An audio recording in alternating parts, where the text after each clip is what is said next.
Hey, Shaka Bras, welcome to the Fireside. Welcome to another episode of the Fireside Tattoo Podcast. This one's a little bit different than just a traditional podcast interview. This episode came from one of our Mindset Monday nights in the Inside Fireside Tattoo Club, and I wanted to share it with everyone because it was really good. We had a discussion panel centered around kind of finance for tattooers, money management for tattooers, and this was a topic that had been kind of floated around in our Inside Fireside Tattoo Club for several months. On our Mindset Mondays, we kept having people reach out and ask about passive income sources, ways to supplement tattoo income, things like IRAs and how to save and all of that. And so we pulled some people from the tattoo world. I want to thank Dan for getting this panel together. But we pulled some folks from the tattoo world who have a lot of experience in this and who work directly with tattooers on a regular basis. Our panelists for the discussion were Christy Opal, Matt Hodel, and Derek Youngberg. All of them had really great information to share. I tried to jump in and share where I could as well, and I think that everyone in the discussion got a lot out of it. I hope you do as well. Enjoy the episode. If you have any questions at the end of this episode, feel free to reach out to info@firesidetattoo.com. We can get you in touch with any of the three of them. They're all really fantastic at what they do. And as always, we'd love to have you be a part of these discussions live in the Inside Fireside Tattoo Club. I'll make sure to leave a link so you can learn more about how to join us in the Tattoo Club. Enjoy the episode.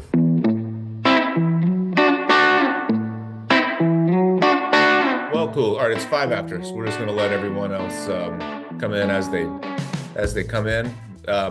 So yeah, it's called. I think that the title, if I remember right, is "Money. How Does That Work?" I don't know who came up with the title. Who came up with the title? That was me. Okay, good job. Well, thanks for coming up with the title and for helping to put it all together. I'm excited to see what it's about. So for what we'll do first is just run through and everyone kind of do introductions. I think for the most part, you guys should all know each other. Well, I'm just going to go ahead and start. Let's just do quick introductions. We'll start with Christy, if you just want to kind of give a little bit of background, and then we'll move on to around the clock, move on to Derek from there.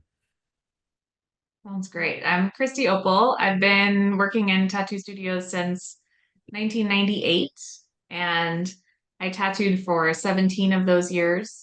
I retired from tattooing in 2015 due to burnout, which is what I focus on my Instagram. And I own Laughing Buddha Tattoo and Body Piercing here in Seattle, Washington. And I'm the manager of 5 High Priestess studios in Oregon. I manage just the tattoo side of those studios. Oh, interesting. What it manage just the tattoo side? What does that mean? Well, they own 10 studios total, and 5 of their studios do tattoos. So they have directors. They have a piercing director, jewelry director. I'm the tattoo director. I represent the tattooers to the company, and I represent the company to the tattooers. Oh, wow. Interesting. Okay, cool. Derek, you're the next one in line on my screens. Hi, I'm Derek. I am founder of Coalition Tattoo Supply in Seattle. Good friends with Christy and Matt, and been in the industry since '94. Stopped tattooing a little over 8 years ago. I had a shop in Bend, Oregon, and now I just focus on supplies and helping artists create their best plan. So yeah, excited to be a part of this. Thanks for the opportunity, and Dan putting this on. Jake, thank you so much. And yeah, looking forward to learn from all of you guys. So I'm taking notes. You guys me too. Cool. I have my pad. All right, Matt, you have to unmute yourself though. Yeah, sure. Hey, I'm Matt. I'm from St. Louis, Missouri. I started tattooing in 1995. I broke into tattooing, quote unquote. I got a traditional apprenticeship in 1995 under Brad Fink, and it opened a lot of doors for me, and it created a world where things came easy in the beginning, and I used a lot of I didn't realize how hard tattooing was until I no longer worked in that ecosystem anymore, and I had to go out and do it for myself. Brad opened a lot of opportunities for me. He took me to Japan, and through that I was able to go to Europe and Brazil and do a lot of really neat things under him. And I bring that up because I come from an old school world where there was a lot of the take every single tattoo, work 12 hours a day. I come from that grind and that grit. But where my story differs is I knew that there was a kind of a better way to do things. I did all along. Kind of think like this scent of like, well, that's good, but maybe we can optimize this. That was always my thinking is how can we optimize this? And through all the traveling and learning and meeting people, eventually I got to the point where I ended up coaching and I did it indirectly and I did it by giving bad advice and I did it by giving some good advice. And eventually I learned how to kind of like take some courses on how to actually help people. And that's where I am now. I still tattoo every day, or every week, I should say. I own a shop called Ragtime. I also have basically taken my one-on-one coaching of helping tattoo artists and made a community called Jackpot Tattoo Community, which helps me to bring more people into the circle and really get more people into the conversation about what is it that we can do to optimize our relationships with tattooing, with money, with ourselves, with our clients, so that we don't end up the grimy, jaded, kind of like distasteful outlook on life, old fart tattoo artists. Like, how can we sustain a career we always feel upbeat and that there's a future and we're all doing this together and we're not getting pushed to the side and stuff like that. So it's a fun community and I enjoy doing stuff like this because I learn so much from the conversations that are had in these rooms. Yeah, yeah, great. So yeah, I'm excited. I'm excited to hear you guys' thoughts and kind of your journey of how you found of how you found yourself in a position that other tattooers would listen to you about finances or business decisions and things like that. So I guess we'll kind of get into that as we go. Does anyone want to? I don't know if you guys have talked about a structure and order. Do you want me to lead or start off with any questions, or would you guys just like to start sharing your stories? We could just start sharing. Let's do it. That sounds better. That sounds good to me too. Well, let's just go back in the same order then. We'll circle back around to Christy if you want to kick it off. Sure thing. When I was about 5 years old, I asked my mom for some candy and she said no. And I said, someday I'm going to be rich because I did not want anyone to ever be able to tell me no again. And I am absolutely not rich, but it kind of kicked off um, a knowing that people who had money knew something that my family didn't know. And from the time I was about 18 years old, I was sitting in the tattoo studio devouring books about money. And because of that, I ended up at one point I owned 3 tattoo studios. And between COVID and a divorce, I lost one of them and combined the other 2. And over the years, I've been very slowly acquiring investment properties. And I now have 6 doors, including the one that I live in. I live in a duplex. And I remodel my apartments by myself pretty much. I get a little bit of help here and there to build up the equity. And I've created systems in my business to the point where I only go into my studio maybe once a month or so. And then I go to the studios that I manage about once a month or once every 2 months. And I'm almost always working from home, working on my properties. That And about explains 20, that explains so much. When I've seen your like Instagram videos come by, I didn't know what was happening, but I would see you covered in like sheetrock dust or whatever. I'm like, man, there's something. She's into something that I don't. I didn't know if you were like a general contractor or what. So okay, you're doing this to your own properties. Hey, yeah. So gotcha. I'm my Okay, own general contractor. right. Yeah. I just came in actually from doing drywall. So I had to get the dust off of me and touch up my makeup. One of the big events that I think was a catalyst for me knowing that I really, really had to get it together was in 2017, I think it was. No, it was way before then. It was about 16 or 17 years ago. I got in a motorcycle accident while I was still tattooing at a studio. So it must have been 2007 rather than 2017. And I got what's called necrotizing fasciitis. It's better known as the flesh eating virus. and I was in the hospital for 7 weeks, and I was out of work for, I think it was 4 months. And I didn't have any savings. I had no emergency fund. They had to throw a concert with bands to try to raise money so that I could pay my rent. And I knew that I had to get it together because you cannot predict what's going to happen. And for those of us who are independent contractors, we often don't even have health insurance. So thank God the hospital gave me 100% charity because my hospital bills were over $1 million. I would still be paying that today had I not gotten that charity. So since then, I've really tried to focus, and I don't coach people officially. I'm certainly not a financial advisor, but I have helped quite a few people get their credit scores up and get an emergency savings and pay off a lot of their debt. Yeah, there's nothing like some type of an emergency situation that kind of forces you to rethink things, especially whenever you work, with your hands, and you're not on any type of a salary or anything like that. It usually takes it usually takes something like that happening. I had something similar. I was already investing in real estate, but my son was in a really bad car accident in 2011, and had a traumatic brain injury, and so we spent about a month in the hospital in Memphis, and then we transferred to Shepherd Center, which is a brain and spinal injury hospital in Atlanta, and we were there for about 6 months. So I did no tattoos, and then he came back, and so it was 15 months in total that I didn't do a single tattoo, and luckily I had already started the passive income kind of stream, and it got me through, and I had a couple of great maintenance people who kind of oversaw things while I was gone. But it was but that type of thing, I learned so much from that experience too. And to Matt's point, I learned that I had to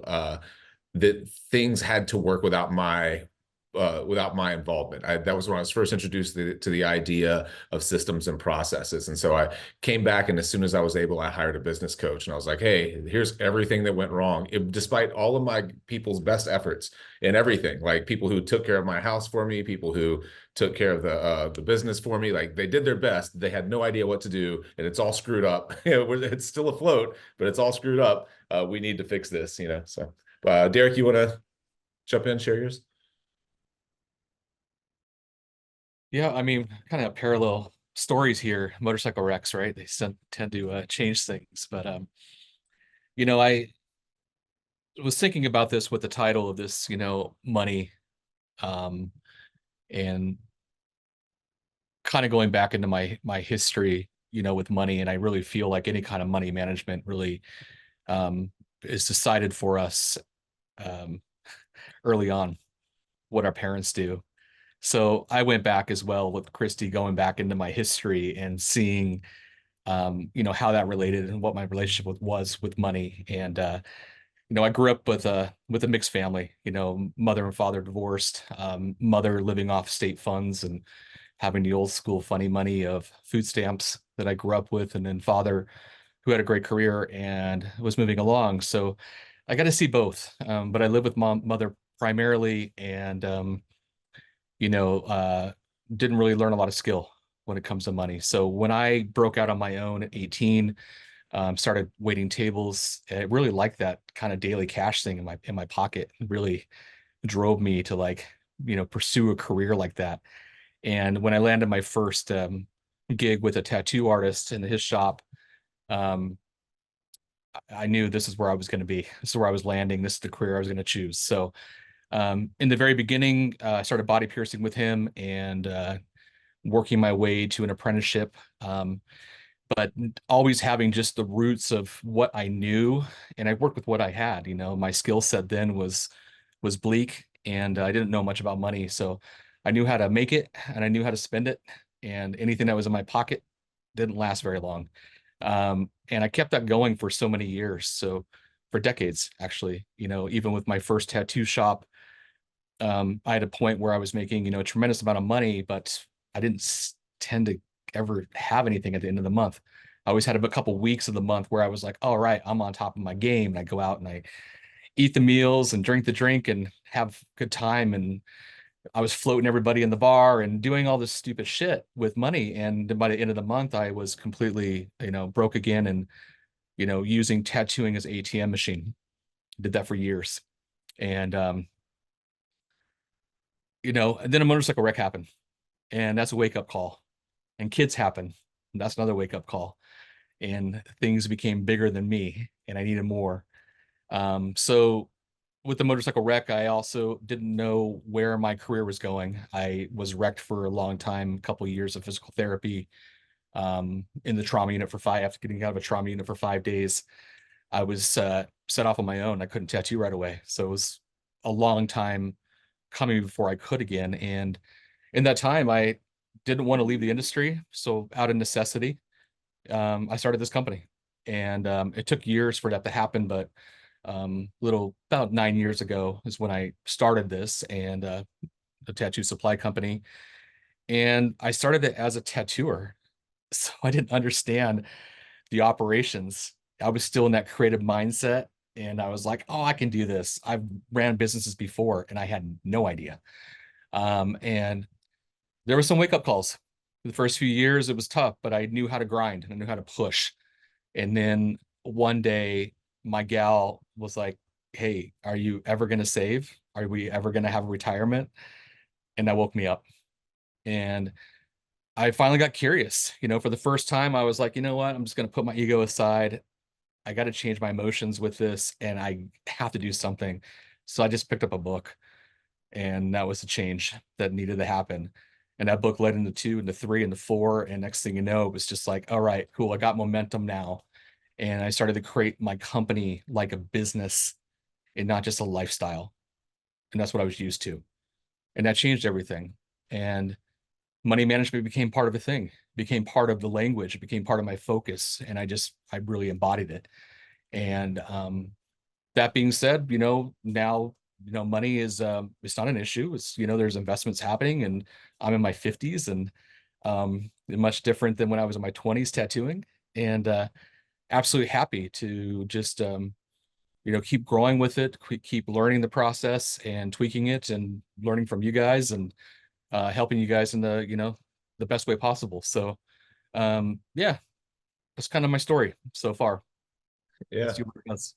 Yeah. Yeah. It's funny that a couple of things that with, when you're tattooing, there's cash always coming in, and nowadays more and more cash kind of coming in. I was at a very busy convention this weekend, and people were, tattooing constantly, making a lot of money, spending a lot of money. I witnessed both of those things happening at the same time, making money and spending it. But the outside of just like something traumatic, like losing that source of income for a period of time, which is a wake-up call. That's really obvious that you might need savings then. But even something that's not that extreme, you just mentioned being in your 50s. As you get older, it becomes harder and harder to trade hours for dollars, regardless of the number of dollars. There's no amount of dollars per hour that as your hours run lower and lower, as you once you hit 50s, 60s, or whatever, there just aren't enough dollars to make the trade anymore, or not consistently.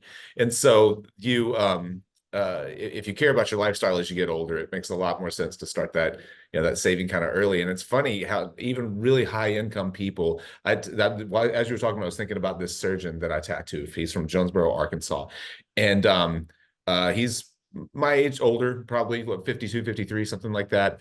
And he was taking weekend shifts as a hospitalist, working at other hospitals. So he's a full-time surgeon. He was working overtime at other hospitals, and he was like, "Man, it pays great. It's like it's a 20-hour shift or whatever, but it's like $5,200 a day. I work 2 days a week. 2 days, it's 10 grand." He's like, "I have to. We just got that Land Rover, and we're doing that remodel on the kitchen." He has no money. He has no money whatsoever. Dead broke, probably making $500,000 a year.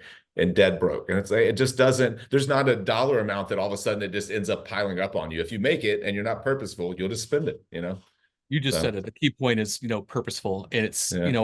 Our expenses will always match in lockstep with what our income is.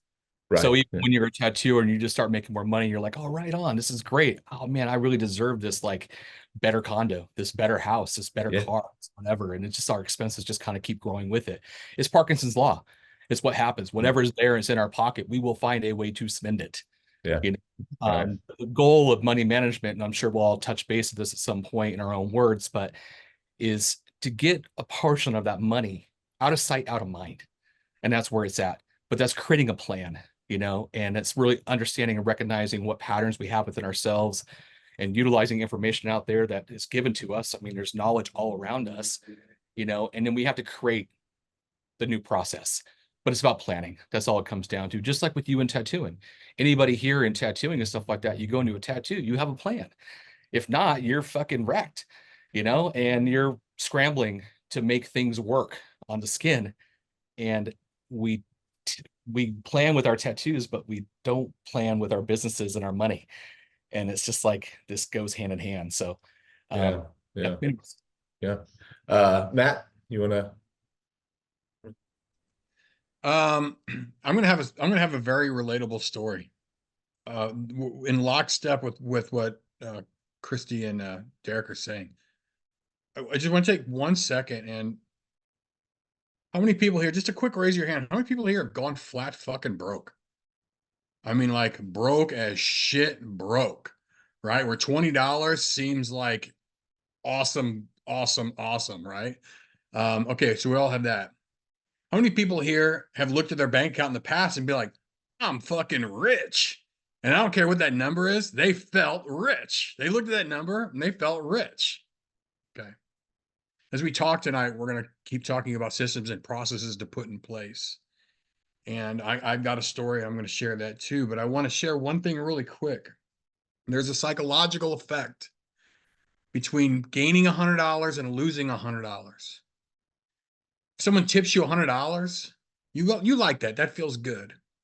But the psychological effect of finding out that you dropped $100 somewhere, or your wife took $100 out of your pocket without asking, or whatever the case may be, maybe you feel you got screwed on a deal on buying a motorcycle. We all know we shouldn't buy those by now. It hurts you more to lose that $100. It just psychologically hurts you more.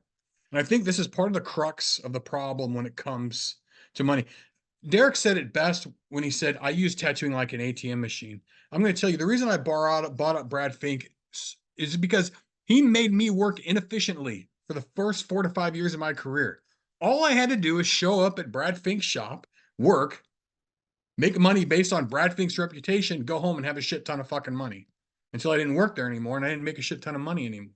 And all of a sudden I realized what a benefit it was using that shop's reputation to make money. I used it as an ATM machine until I didn't have the money anymore.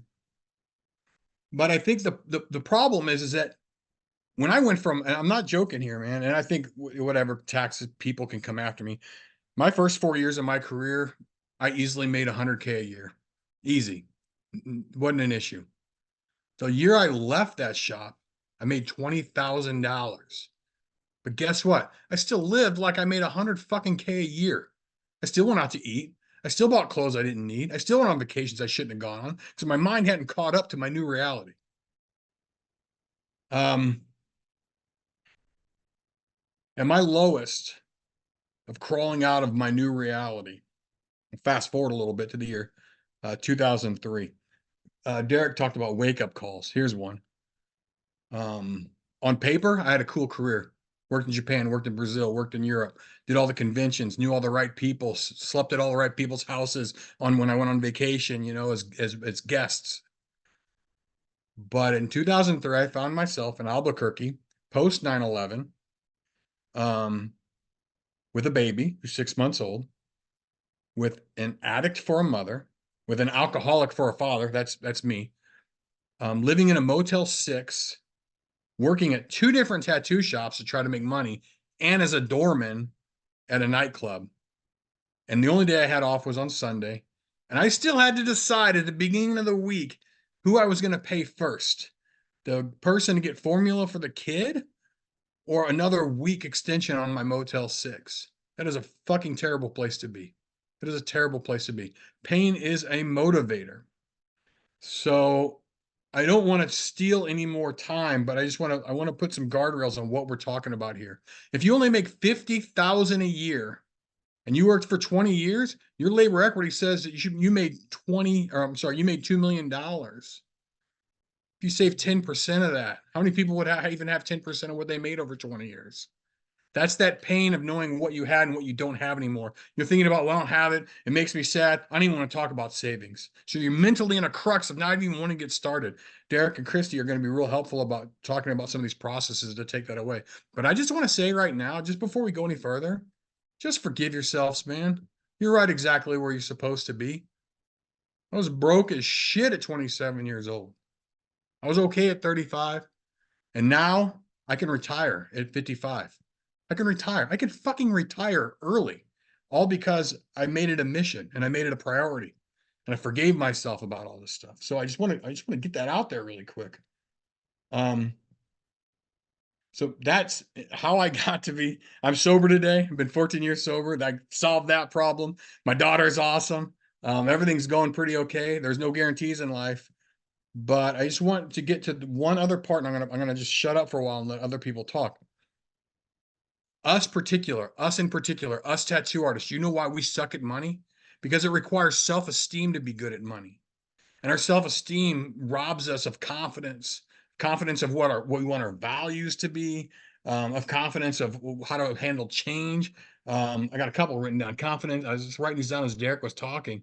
The ability to cope with basic changes, the ability to trust in our thinking, so when we already have a low confidence, then what do? We rob ourselves of the potential money we can make in the first place. So we can talk about managing our money, but just remember, just slide this in here really quick. It's going to be easier for you to get on a retirement stage if you start optimizing how much you actually make by trusting yourself and knowing the value of your worth. Profit is kind of defined as the impact you have on society, right? And you can't make a profit off something if the society doesn't want it. So just remember that the services you're providing are necessary. You're helping people, you're transforming people. You're not just selling a commodity. You're very important people. So I just want to lift you guys up for a second and make you think, boring money talk. No, man, this is our lives. This is what we do. We're all very special people, and we shouldn't be getting fucking screwed anymore because our brains tell us that we're not worth it. So I'll stop for a minute. I probably stole my share time now, and I stole my share time in the next round. But I just want to set the pace really quick for everyone in the room to just be fucking cool with yourself. If we were in a big group and we had like incense, we do this real quick. We'd reach up, we'd pat yourself on the back. So if you want to do that, cool. I'm going to do it to myself. I enjoy it. But yeah, there you go, Sarah. Thank you very much. SJ, I know you want to do it. Yeah, there we go. Cool. A little interaction ain't bad. Jake gave himself a little pat on the back. He deserves it. So with that, I will pause and mute myself.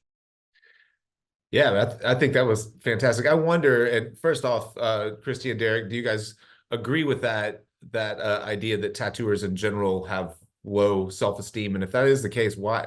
Well, why this group? It got me thinking about our relationship with money is really a relationship with our emotions, and it's where that lies. When we think about money, most people, they don't want to talk about money because they have a lot of shame around it. They have a lot of anxiety around it, a lot of fear, and it's not about just managing your money. It's about managing those emotions that are tied to it. That is the key, so we get over it and give ourselves some permission, to be able to kind of act accordingly and take responsibility. Then we realize that there's not going to be just some magic fix. There's no magic pill to managing your money. It's not like, oh, okay, I'm going to put off this and it's going to happen someday, or I'm going to start investing someday when I have the resources to do it. That's never going to come, like you have to do it. So it really comes down to responsibility.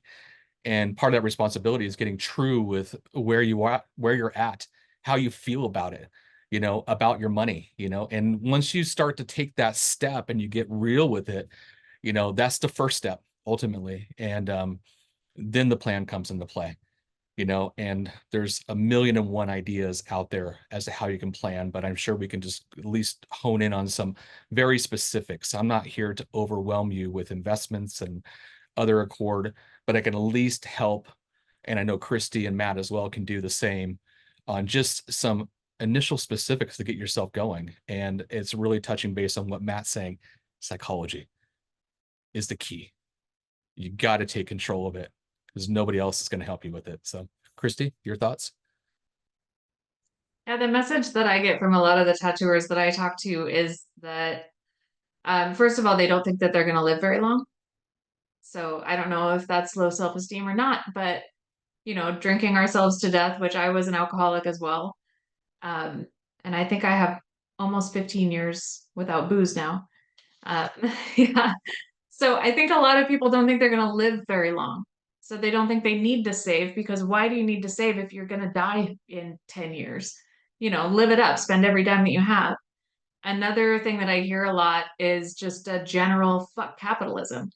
And my take on that is yes, and we live in capitalism.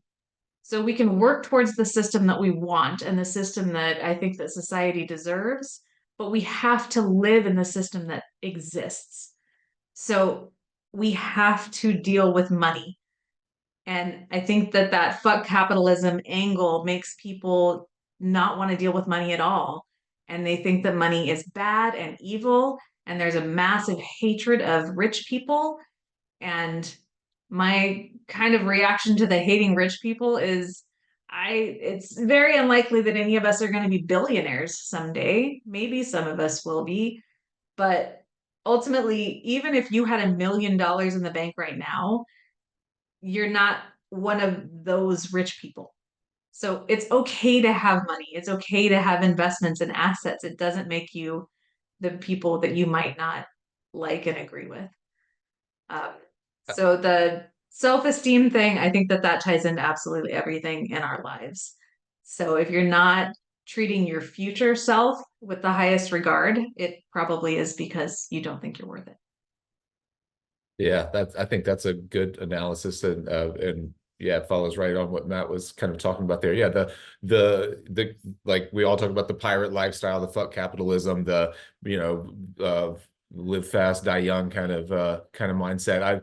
That makes me think my coach has this saying about capitalism. He says the worst thing about it is that it was named by its enemies. It doesn't have anything to do with capital. Capitalism at its core is increased cooperation amongst strangers. So years and years ago, you essentially worked within a small group, a clan, people who were the closest to you. You traded between just those people. You would never trade with a group of people on the other side of the river or the other side of the country or anything else.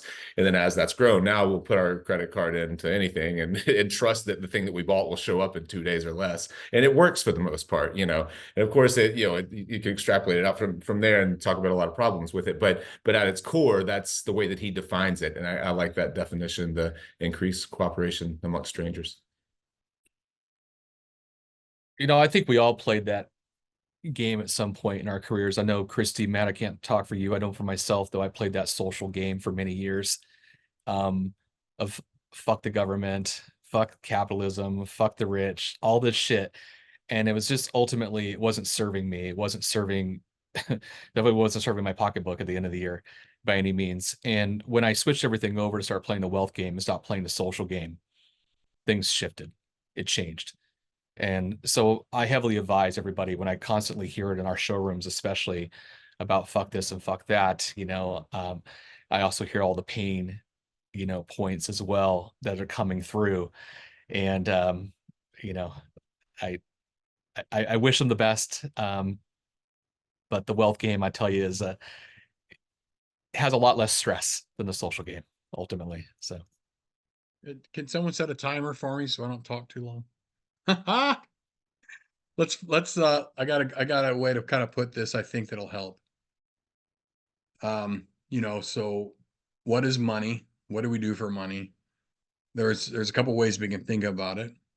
One of the exercises I used to do is I used to ask people I was working with, like, so what is $100 to you?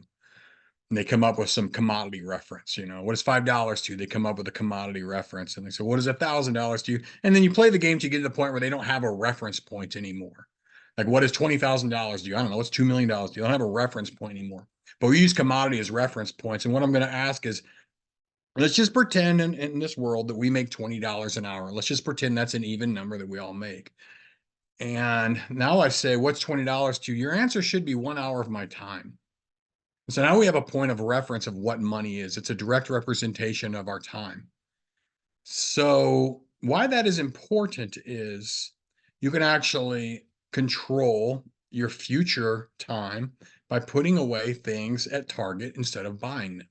Load your card up and put away $20 worth of stuff. You saved yourself an hour of work, right? That's amazing. Okay. Now, going back to my point of labor equity, how much you work and how much you're going to make. Here's a sad reality, and this is why this conversation is important. If you're going to retire, let's say at set age 60, again, let's just use nice numbers, and you had the luxury of working 40 years of labor equity, right? And so in that 40 years, you were able to save money and hopefully retire. If all you did was save the money, that's all you did is save your money and then spend that money in your retirement, you'd be basically hoarding some of your time, some of your labor equity, and then spending that labor equity in your retirement. Guess what? You cannot work for 40 years and retire at 60. It's impossible. So the reason why we need to have this conversation is we need to buy more time. We need to figure out how to get more time, and that is through currency, through money. So how do we save for 40 years, 20 years, 10 years? Just pick a timeline. It doesn't matter. But actually get the benefit of, if we say, let's just make it easy. We work for 20 years, we save for 20 years, but we invested that whole entire time. We won't have 20 years of investment. We have the possibility of having 30 years of time saved up or 40 years of time saved up because we let our money, our time, create more time for us in retirement. And I think that's a good takeaway to understand why all this is important, is because you cannot work enough and only save money in order to retire at a set age. If that is your thinking, you will work until you're dead. And if that's what you want to do, more power to you. It's going to be very difficult. Your eyes are going to go, back's going to hurt. You're going to have abdominal surgery and not be able to set up. That's me right now. So yeah, let's just frame it in that way really quick, that time in that sense is a direct relationship to your labor equity, which is the value of your time. So whatever that is to you. So that's why we need to use investments in order to create more money, aka more time for ourselves. Yeah. Can we go into some practical, if someone is starting at that, I have $20 in my pocket right now, or whatever, $5,000 in my pocket right now. Any practical tips that you guys want to start to share? I'll go ahead and start. Because I'm kind of doing this right now with some clients anyways. Just so you know, a little back step here as well. We're starting another company right now called Tattoo Career Builders. This platform is going to be going live this summer, and it's about coaching and consulting and advising all of you guys, helping as much as possible. I actually see one of my beta clients actually in the room right now. Hi, Sarah. Good to see you. Thank you. It's been a great ride. And when it comes to finance, it seems to be the one everybody's asking about. My mentor right now in finance is a gentleman named Mike Malkowitz. He wrote a book called Profit First. It's a national bestseller. If you haven't read the book, go get it. He's also the man who's working with me and getting my advisor certification as well. So I'm currently working with this one. Profit First is the book that changed my entire financial career. If you don't have it, you haven't read it, do it. Put it on repeat. I advise you to put it on repeat, because the stuff is great. But it's not just about reading it, it's about implementing it. So everything that we give in practical advice here, if you don't do anything with it, nothing's going to happen. You may have the tools, but they're going to get dull over time if they're not used. So you got to keep them sharp. And I always say this because I think we've all done this before, at least maybe in this room here. We learn something, we implement it for a little while, then all of a sudden it just kind of goes away. I know I did this many, many years ago. I learned this stuff. I think my first book was Rich Dad, Poor Dad, when I wanted to learn about financial literacy. That was back in 2003 for me. And I thought, oh man, I'm going to go invest. I'm going to make all this money. I'm going to real estate, all this shit. 6 months, I didn't do shit. I was right back to the hood rich of, paycheck to paycheck, month to month. And it just wasn't working out. So Profit First changed for me because I needed it to change for me, and I implemented it. So first and foremost, if I had $100 right now, I'm going to put myself some profit first, because that's the thing we get into business for, is to make money. And usually people will acquire all these expenses, pay all those expenses, whatever left over, that's what they give themselves. And the idea of Profit First is actually give yourself some money first that's going into a savings that's out of sight, out of mind. So if you had $100, you could take 10 of it or 5 of it You can put it aside. It's out of sight, out of mind. But you have to have that in an account that's separate. It's one that you cannot jump on. It's one that I can't go. I don't even have a debit card attached to it. It's transferred over. It's separate, and it's just accumulating money. Right now I have it set at about 5% interest rates, so 4.5 actually. And that money is actually making me money in a high yield savings account. So it's important on what accounts you're putting your money into. And then I have to look at what my operating expenses are. So then I'm putting away amount of money that's set aside. So if I was still tattooing and I was like, oh, I'm spending X on rent, I'm spending Y on supplies, and I got utilities, and I just look at my last years and I divide it by 12, and I kind of know monthly what my expenses are, what my fixed costs may be. I'm putting that money aside. So I'm making sure that that's always taken care of. I'm stress free on this now. I got my fixed expenses, my operating costs taken care of. And then after that, we got the tax man, and the tax man himself, I played the game for many years, like many tattooers, didn't pay it. And then I got into paying it because I wanted to have a loan. I wanted to be able to get a house. I wanted to have things. And, if you're not claiming, you're not playing. So I got into that. So you can start setting yourself, set up a tax account that's out of sight, out of mind. I don't know how many tattooers I experienced in the last 3 weeks or so before April 15th that came into the showroom that were stressing on paying their tax bill for this year. And they're like, man, I haven't got my taxes done. April 15th is right around the corner. And I was like, didn't you just say the same thing last year? Like it seems to be the constant, right? And every year we get on April 16th, like, oh, I'm not going to let that happen again. It's bullshit. If you don't have a plan, you are going to let that happen again. You're going to be right back into the same year again, playing over and over again. It's just insane. You're expecting different results, but you do the same thing. It doesn't work that way. So put your tax money away, and you can have that out of sight, out of mind. And what's left over is what you get to spend. You got your expenses on your house and your rent and your clothes and your free money, or maybe you've got a little rainy day fund going on. It's another account you can do as well. It's always good to have buffer money out there, but having that less money in there, believe me, it's not going to feel like it's less. All of a sudden you're going to feel the stress of all the shit that's going to be expenses you have no choice but to pay. You don't have to struggle to make those bills and use tattooing as ATM machine. That stuff is all taken care of.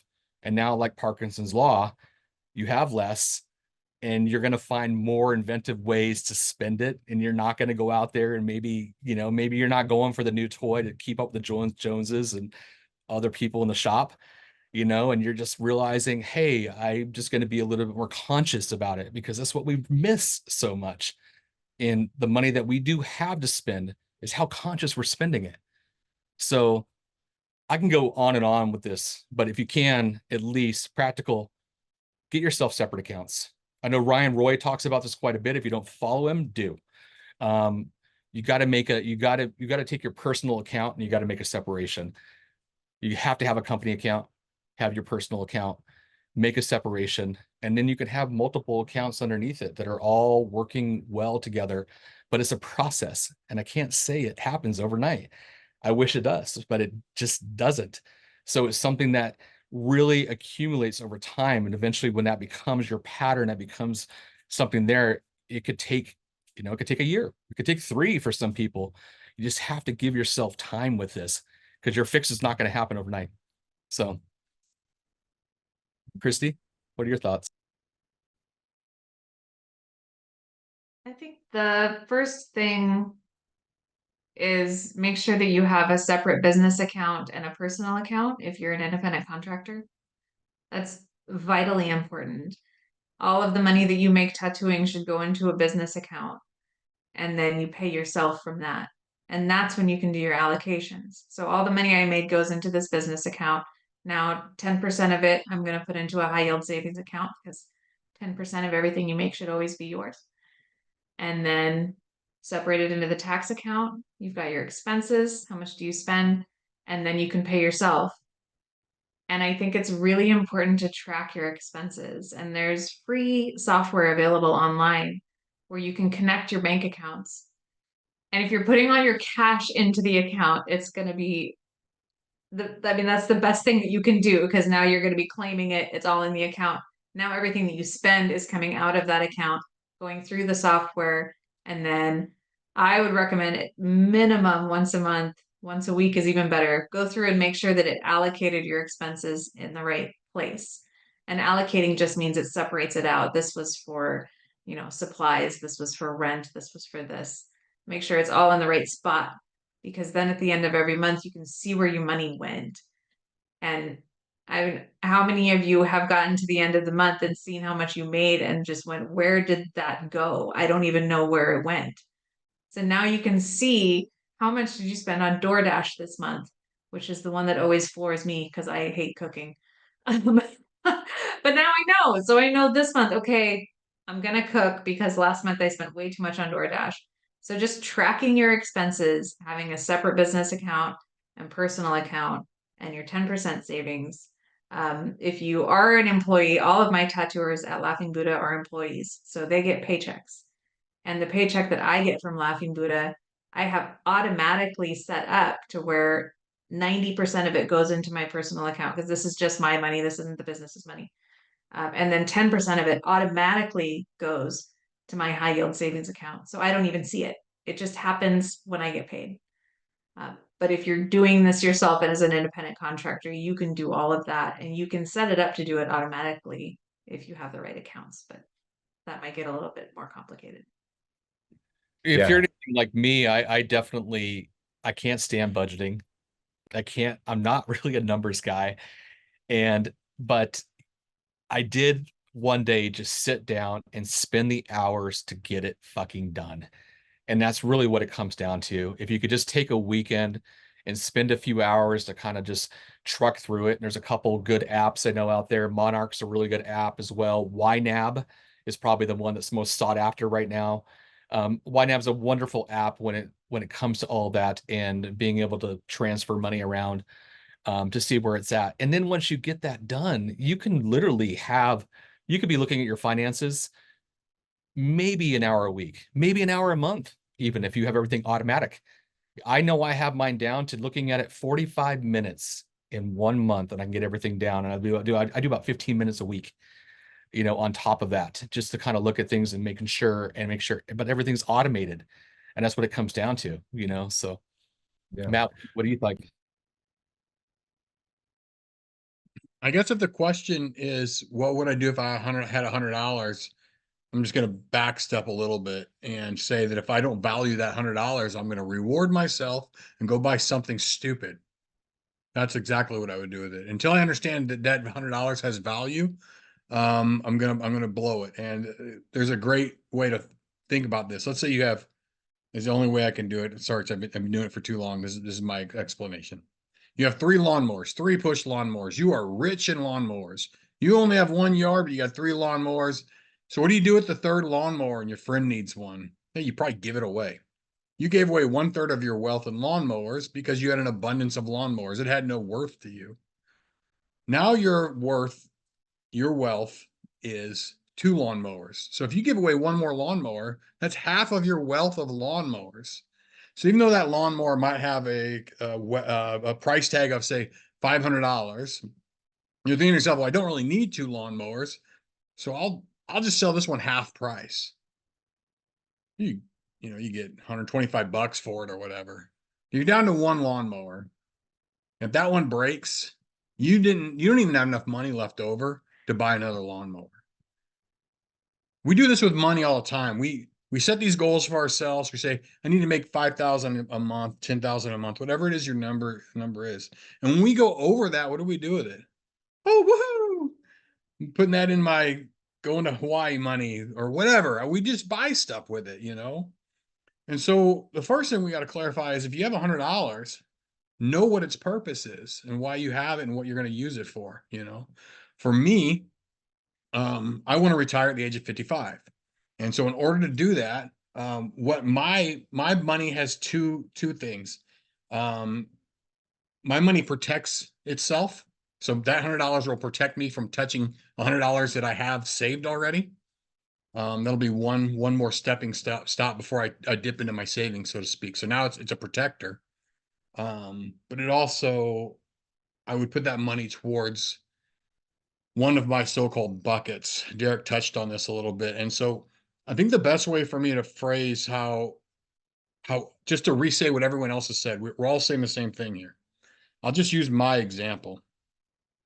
I'll just say when I first went to a financial advisor at the age of 35, our first goal was to create 6 months of oh shit fund.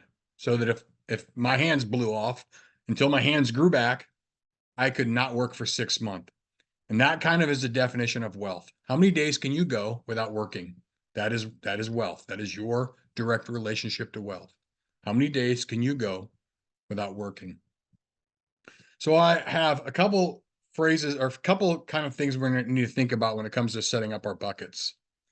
One is a timeline, and two, what our goals are. So I was at 35. At the time, I was trying to retire at 65.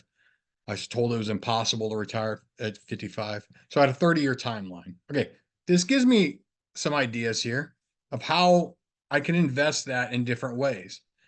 If I only had 10 years, I'm going to stay away from high risk investments. I'm going to stay away from things that could take my $100 quickly. I'm going to do very, very safe investments. I got 30 years, so now I can take and group that money differently. I can take, say, 30 bucks of it, do high risk, do 30 of it, do middle risk, and do 30 of it and just do very low risk. Or I'm sorry, 33.333, however you want to break it apart. So now we've kind of separated it a little bit of what that money means to us. So what did I do? What I did was I decided that I'm going to die at the age of 85. I don't know why I decided that. Averages, whatever. So I need enough money to live to be 85. So what I did was my first bucket I created was how much I need to live between the age of 75 and 85. The next bucket I created was how much money do I need to live between the age of 65 and 75. Then eventually I made a bucket was how much do I need to live between 55 and 65.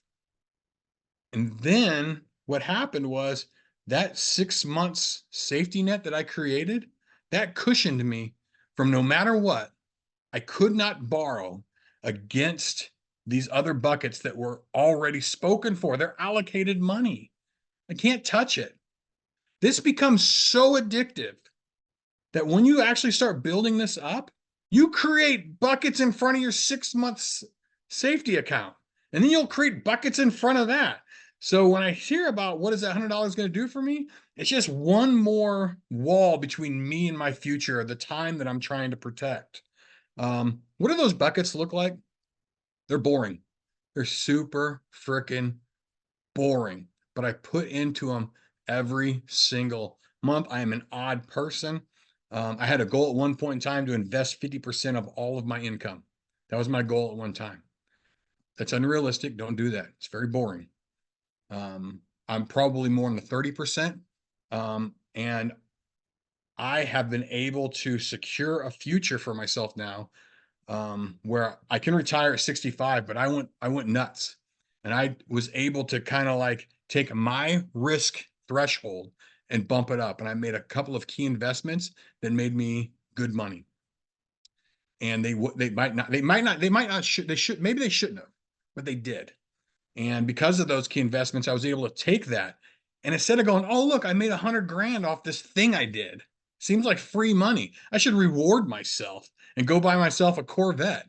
No, that's dead money. Don't reward yourself. Keep it in play. Make your money, make more money. That's the key takeaway with all of this. So yeah, I was able to not only have the financial plan me and my financial advisor put together, but I was able to get into real estate and build that up. And now that real estate's taking care of the 55 to 65 gap. And I'm not done because I enjoy trying to create these systems and seeing how I can basically, this is my fuck you to the government. I don't know how to explain it, but if I can beat you and retire above average, then yeah, fuck you to the government, you know? Fuck you to people who told me I had to wait to be 65. Fuck you to the people that told me I was nothing. Fuck you to the people that looked at me at 22 years old with tattoos on my hands and wouldn't let me into certain restaurants or bars or whatever. This is my fuck you to the whole fucking system. Sorry to keep cussing like that, but people, they don't want us to win. They don't. So this is the ultimate, like, look at me like I'm a scumbag, or look at me like I'm just a dumb tattoo artist and I'm not smart enough to know numbers. Dude, embrace this stuff and just stick it to them by having personal and financial freedom. Because my dad, he taught me so many things. He taught me that if you're not in debt, it's the freest you could be. My brother played in the NFL for 10 years. 10 years in the NFL. First 3 years, he drove my dad's car. My brother drove a beat up Corsica and parked it next to brand new Hummers and Corvettes and Audis because he didn't take the extra money and reward himself. He knew it was just going to protect his time later. So that I'll pause with that. Yeah. Yeah, Hey, that's I wish you could have been on my shoulder back in my 20s telling me all this stuff that would have woke me up and I'd be a lot better off. You wouldn't have listened. Get out of here. You had to go broke in order for this to make any sense. Yeah. You can't hear this unless you've been broke. Tell me where we are. We're an hour or so in. Do we want to start opening up for questions, or is there more to expand on in this with this line of thought? Questions? We love to help. I love to hear questions. Yeah. Okay. Did anyone have any questions? Want to start raising hands? Dan, if you want to, since you have control, I guess you're the host here, or Yeah, it looks like Jennifer has the first hand raised, and then, I'm sure that Jennifer's question will spark other questions, and yeah. it'll has go, one too. Yeah. it'll sort of go on from there. But yeah, go ahead, Jennifer. Okay, I have a few questions. First, thanks you guys. Thanks so much. It takes a lot of vulnerability to talk about how you're broke when you're broke, and then like where you come from that, but it's makes it so relatable. So, also my dad has like a shit ton of lawnmowers that don't work. So there's that. My first question is, okay, so with the high yield savings account, and that would be where you would start like an emergency fund, right? Is in a high yield savings account. Do you have that high yield savings account? Is that an account at your bank, or do you have like your bank account and then your high yield savings account, it just transfers over to a completely different bank for that high yield? I could start with this one. If it's just a savings account that you want for savings, you want this out of sight, out of mind. You want something that you're not going to go. But I mean, as far as a high yield savings account goes, with a higher interest rate percentage. Yeah, I mean, you could do it at your bank if they, what they offer. I don't know. It depends on the bank and the financial institution. They're all different. If it's a brick and mortar, you might get something that's anywhere between 4 to 5% if you're lucky. And if they don't have a brick and mortar and it's something online, I've seen some better rates at 6 to 7% even. So you just have to kind of go out there and find out for yourself. But Nerd Wallet's a good resource for that. They're pretty Wonderful. up to date on the highest. If you just type in high yield savings, they'll rank them, and they'll have a link you can click to the highest yield one right there on the spot. All right. Perfect. And then I also was gonna ask about well, the software is Monarchs and YNAB, right? For apps that, as far as like, I know Christy, when you were talking about like the software that you use to allocate your monthly, is that the apps that you use for that? Or is there a different app that you said there was like a free app that you use to kind of allocate all your expenses? Yeah, it started out being called Mint, Okay, the plan, and now I think it's just a part of QuickBooks. okay, But it's free, and I Nice. connect it to my accounts, and then I go in. If you don't do it at least once a month, it gets really overwhelming. So once a week is best. Go through and just make sure that it put all of your expenses in the right spots. And then you can okay. create a report and you can see all of your line items. Like I even have one for like hair and nails, because I Sure. want to know. That's why I started doing my own hair color and doing my own nails, because I saw that number and was overwhelmed. Sure. So then do you have that for your business account and your personal account as well? Yeah, Okay. for my business account, I use QuickBooks, and I have a bookkeeper that goes through and he does all of that for me just because it's pretty overwhelming with the business account. I used to do it by myself, and then I had a bookkeeper point out how much money I was dealing with as a completely untrained person in bookkeeping, and so I hired a bookkeeper. Okay, perfect. And then this is my last question is um there was some books about money mentioned, like everybody said, look, I read this book first, is that's where I started. And I was just curious what books that any three of you would recommend to read first. And Profit First is the one that definitely came up. Profit First definitely is the one that kind of like touches base. I think it works well with people that just are not money people. It's just really simple, easy to use. Mike's just wonderful at storytelling, so I definitely advise that one. Next one on the road right now, I'm not a huge fan of it anymore, but it's a very old book. But Rich Dad Poor Dad, that really taught me financial literacy, because financial literacy is so key when it comes to it, to understanding what it means when people talk about assets or liabilities or equity. You know, it's, these are things that you want to know, and that way you're just not, you're not out of the loop when accountants and stuff, bookkeepers start to talk over you. Because I know my accountant every year, when she starts talking about amortization and depreciation, I'm glossed over. So Mhm. you just want to kind of get the basics down with that. So it is a good book for that. And it also teaches you what to do with your money. So it's about passive income, right? And it's what stuff that Matt's talking about too, is getting your money to work for you, because that is wealth. That is how you are going to end up retiring. Think about tattooing. We take our equity to home every single night to bed, our hands, they're not being used. There's no like check that's showing up in the mail. It's not until we get in the chair and we're tattooing again that we're making money. And that being said, the book will definitely touch base on what you can be doing in investments and starting out small, because all of this stuff and all the features that we're talking about here is about just taking small steps, to get there. Third book is one that Ryan Roy also, he just preaches like crazy. I think I'm on my third time reading this one, but The Psychology of Money. And I just got that. wonderful game-changing book. If you don't have it, get it. I prefer the Audible on that one. Just listen while you're driving. It's great stuff. What about you, Perfect. Matt, Christy? You guys have any other books you recommend? Yeah, Rich Dad Poor Dad. And that's even been controversial lately because the guy, people like to like, oh, look at that guy gave advice, but look what he's doing now. But if you just ignore all that and just read the book, it's a good intro, right?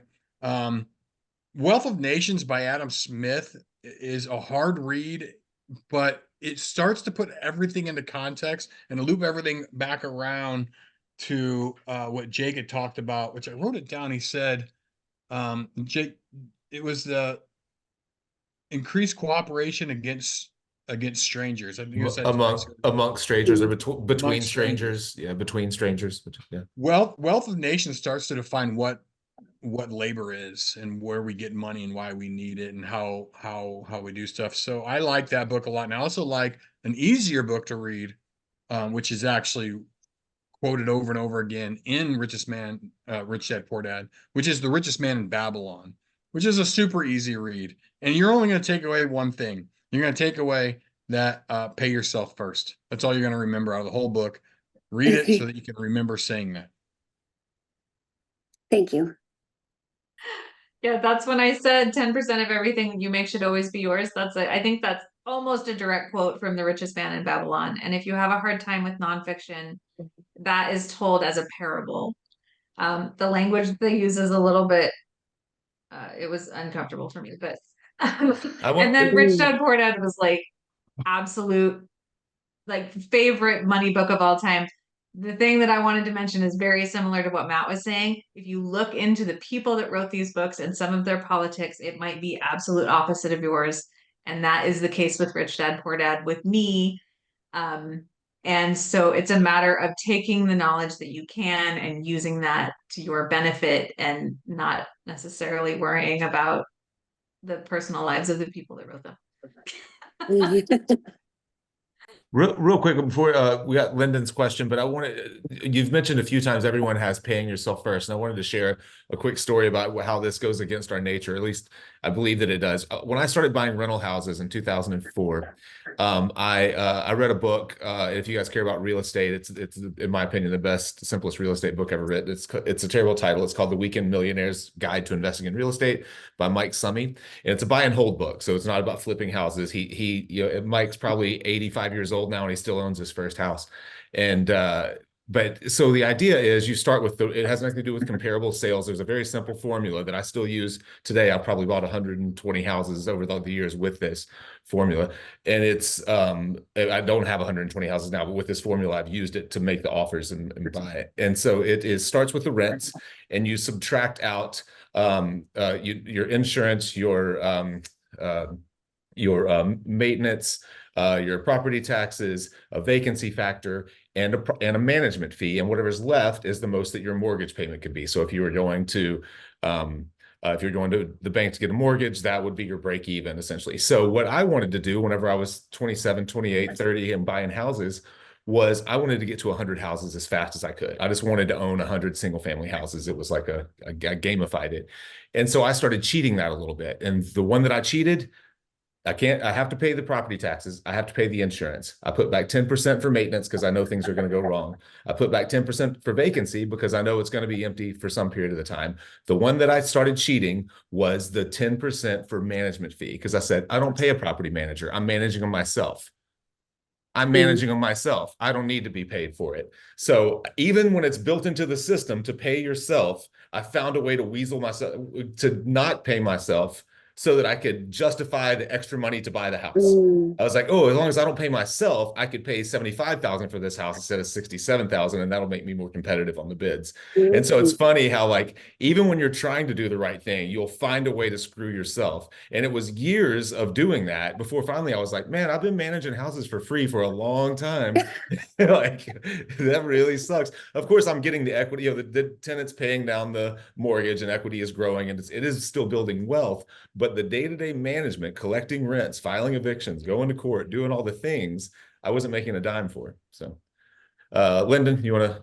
Did you say? I'm sorry. You said it's the Weekender's Guide to. The Weekend Millionaire's Guide to Real Estate, or something like that. Just type in Weekend Millionaire. It's a terrible title, but there you go. That's it right there. Yeah. Thanks. Yeah. So just two things to touch on Jennifer's. Two of Jennifer's questions. Books. I have a book recommendation myself. It was something that I was in a lot of debt at one point, and it helped me, propel myself far away from debt because I was financially illiterate for a very long time. But it's a really simple book. It makes money concepts very, very easy and understandable, and it also has a terrible title. It's I Will Teach You to Be Rich by Ramit Sethi. And it's a terrible title. It's an excellent book. There's an old version and a new version. They're both very cheap, and they're both very easy to understand. They're, I went from zero knowledge to, I'm saving money that I never thought I would have today, and I don't make nearly as much as any one of you in this room, so there's something there for sure. I'm able to save money even on the very, very low income that I currently have in comparison to you guys.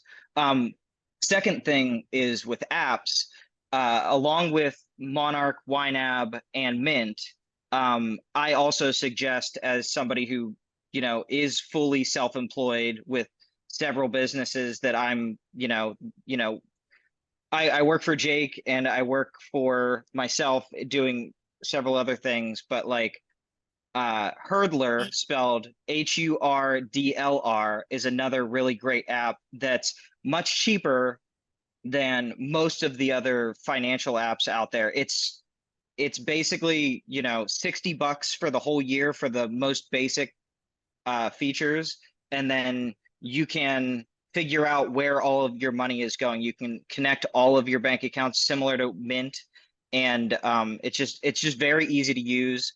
And the support system in Hurdler is excellent. They will answer all of your questions probably within just a few hours of you asking, if not immediately. So that's basically all I wanted to say. But yeah, those, I Will Teach You to Be Rich by Ramit Sethi and Hurdler. They're both excellent resources. Anyway, Lyndon, go ahead. I'll put another vote on that too. That book is absolutely phenomenal. I do recommend the Audible on that book. Yes. It is read by the author, and there's a lot of emotion in it, and it's just really easy to read. It's a fun book, or listen to, I should say. So cool. Cool. Lyndon, go ahead. I just had a couple things. And first off, thank you guys so much for doing this. I know I kind of reached out to you, Dan, about this, and like it was one of those things where I've been going through a lot, and I've been just trying to get a grip on the financial side of things. And I really appreciate you guys putting this together. It's been amazing. But as far as the book references goes, the Profit First book is something that I have listened to, and it's an awesome book. Now, whenever I was implementing it, I actually had a manager that was like helping me with certain things, and it was one of those things where we just kind of clashed on whether or not we were going to implement it, and it just kind of fell through. But now that I am trying to get more of a financial grasp on my situation, I am trying to put those things in place. I actually had a lot of those accounts already set up. I went ahead and set up 2 external high yield accounts that are through Goldman Sachs. And then I've got my regular accounts that were on Wells Fargo, and I set them up purposefully to where I don't have cards. I barely have access to it at all. I don't even want to look at it. It just goes there. And basically right now I am doing kind of a loose version of the percentages because I am trying to get caught up on a few debts that I have. Luckily, I brought my debt way down, so I'm thinking after next week, I should be pretty much like caught up and debt free. But I was just curious if you guys had any recommendations as far as like the percentages goes, whenever it comes to that, and what should be delegated to certain accounts from which accounts. I know as far as the book goes, it does give information on the percentages, but being a field where it's kind of has its ups and downs, its different seasons, I didn't know if there was like a percentage that would work better for like what we do. I can definitely touch base on this one. Profit First itself, when it comes to like revenue sales anywhere under like $250,000, you're probably looking about 10%, 5 to 10% on your profit money, but start small. Every single thing. I mean, if you can only afford a 1%, and put 1% in. You can always reevaluate in a couple months and see, and then start raising it 2, 3, 4, 5% and go. Just go forward. And when it comes to your taxes, you're looking anywhere between 15 to 30%. 30% to me is really kind of like, it's ideal, but that's after your fixed costs are taken care of. So your operating expenses are about 30%, and then your taxes would be from there. So 30% of what's left over there. So having those accounts separate like that, having a profit account, having an operating account, and then having your tax account are great starts. Now, when it comes to fixed expenses, this is a little bit different, a little tricky, because I always like to, there's always the unexpected, right? The car breaks down, the hospital happens, whatever, shit breaks.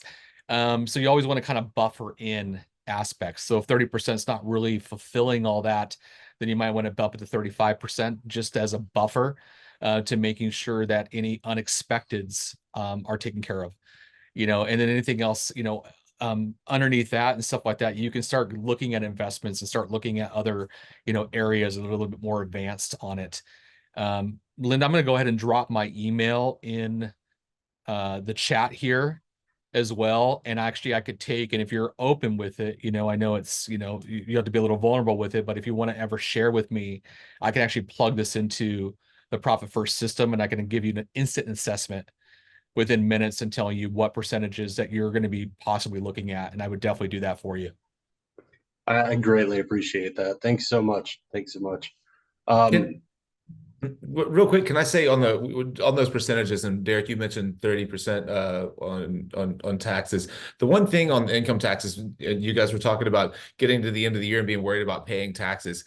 I'm always I think it's a much bigger red flag when someone's like, man, I'm getting $3,500 back. So essentially that was your money the whole time. So people who are paying in 30+% quarterly, that's an interest-free loan to the government that you're not obligated under any circumstance to give them. There's just no reason to do it. So what you have people who are, especially W-2 people. Christy, you mentioned your folks are on W-2. You have employees at your shop, and they do no withholding. They're like, take the max because I don't want to owe anything at the end of the year. They're just excited to get the money back. And I would argue that that's the worst possible mindset that you could have, particularly in a high interest rate environment like we're in right now. There's no reason for you not to hold on to that money for a year and collect 5.5% on it and give it to them and keep the interest. Because when you're paying it to them in advance, they're making money on it, on your money, and then giving you back the principal without any of the interest. They don't pay you a dime to borrow your money all year. So a lot of times, though, too, it really depends on your habits and your behaviors here. So if you are receiving money back from the government, it's actually money in your pocket you can go and invest with. If you didn't get $3,500 back from them, you probably would have spent it. So you just kind of have to like evaluate, what's going to work best with where you're at, as well. So sometimes just kind of, I still think that paying into it and stuff like that is going to alleviate a lot of stress. I absolutely hate when I got to the point where the government's like, you know what, you got to start exposing yourself quarterly because you're fucking up, or the letter that you get from the government saying, hey, you know what, no, we're not going to give you any more extensions on this one. Sorry, payment plans are gone. I already expired that with the government doing that for many years as well. So, you just have to kind of. And I'm not saying you shouldn't save the 30%. I'm saying you shouldn't send it to them in advance. And we could automate Oh, that, okay. right? Okay. Like, so if we have like our third go towards that savings account that's just labeled taxes, then we wait for the full year, file our taxes, and then we're not going to get scared shitless when it's a horrible number because we didn't spend it because it was in the bank account. And how beautiful is it to know that you've saved more than what you need to pay? Have that. That's great, man. That's something you're just like, oh shit, okay, Disneyland, let's go. It's on. Go play with that money if you need to, or better yet, invest it. Depends on where you're at in your life stage as well. I'm sure when it comes to me, Christy, Matt, and stuff like that, we might be a little more conservative with money like that at this age. If you're in your 20s. I'm gonna screw it up. I'm gonna screw it all up. I say fuck the government, and instead of paying quarterlies, I invest that money, and I take a gamble. And my gamble is that I will make more money off my tame investments than what I will lose by giving it to the government and letting them make money. And so what I do is I come up with these 6-month investments or 8-month investments that are really safe, like CDs and shit, and I put it in that. And then at the end of the year, I get my money back. And so my bonus is always the money I made from Uncle Sam by not giving it to him. So that's do what exactly I do. The point. That's what I was saying. That's Yeah. what I do as well. Yeah. Yeah. I don't recommend it because you can really screw yourself. And if I screw up, I still have another bucket to save me. But yeah, but yeah. But I agree with both, because the thing of it is, when you look at Profit First, he talks about these systems have got to have a human side to them. If they don't have a human side, they don't work. So it's got to be whatever the numbers are, they have to be what works with your human natural side, I did have one last question. And again, I'm new to this whole financial side of things. I just draw on people, okay, and that's about all I got. But whenever it comes to it, you guys were talking about passive income or sources of passive income. Could you guys give a few examples of that? I can go first. So just like Jake, I have real estate, and so I have renters, and that isn't a great passive income. There's a game to it. but it makes money without me actually doing anything. Other passive incomes are basically understanding how to invest correctly and knowing how to like CDs right now. Do you guys know how ridiculous those are? So if you have a CD, let me just stop and say there's no real passive incomes in the world. There just isn't. You're still going to have to do something, but the idea being you'll have to do less than normal. CDs right now are hitting 5-6%. You can start taking $5,000 at a time or $1,000 at a time. Open up CDs. You don't have to open up just one. You can open up one $1,000 CD every month, and then at the end of those terms, you're slowly getting the return off of each one. So as far as passive income goes, basically it's the idea of getting your money to work for you. There is no get rich quick scheme. There just isn't. So just ignore anything that sounds too good to be true. Again, I'm a dumbass over here. When you say hold on, we're gonna pause real quick. This is where we get healthy. You are not a dumbass. You are not someone who just draws pictures on people. When was the last time one of your clients said, I fucking love my tattoo. You have an impact in the world. So the first thing we're going to do to get you rich is for you to tell yourself real quick, I make an impact in the world. I've been shitty with money. That's what we're going to say for now on. Okay. That's what we're going to do. That's your first fucking step. So yeah, I'm shitty with money. Quick question though.